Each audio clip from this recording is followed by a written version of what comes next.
أعوذ بالله من الشيطان الرجيم. بسم الله الرحمن الرحيم. وقالت اليهود ليست النصارى على شيء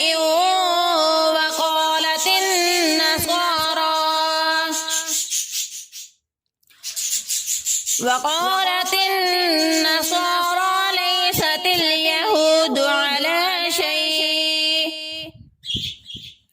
وهم يتلون الكتاب كذلك قال الذين لا يعلمون مثل قولهم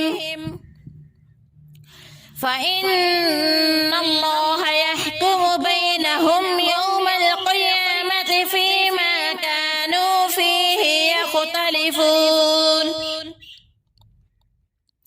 ومن أظلم ممن منع مساجد الله أن يذكر فيها اسمه وسعى في خرابها أولئك ما كان لهم أن يدخلوها إلا خائفين لهم في الدنيا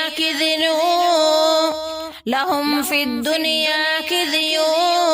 ولهم في الآخرة عذاب عظيم ولله المشرق والمغرب فأينما تولوا فثم وجه الله إن الله واسع عليم وقالوا اتخذ الله ولدا سبحانه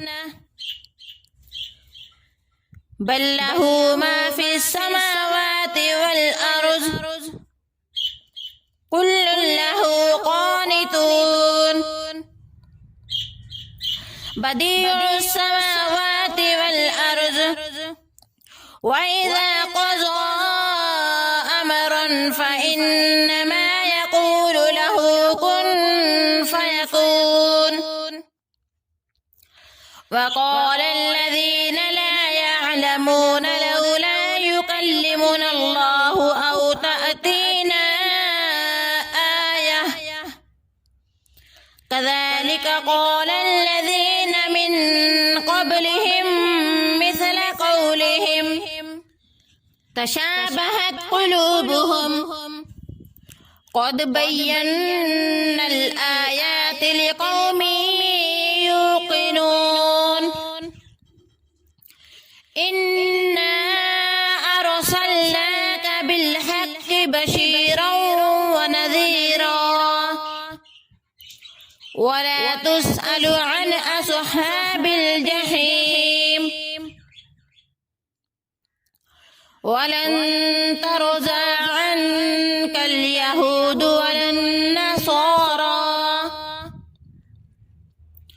ولا النصارى حتى تتبع ملتهم قل إن هدى الله هو الهدى ولئن اتبعت أهواءهم بعد الذي جاءك من العلم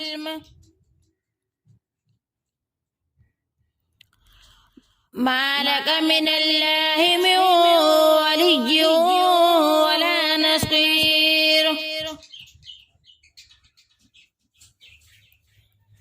الذين آتيناهم الكتاب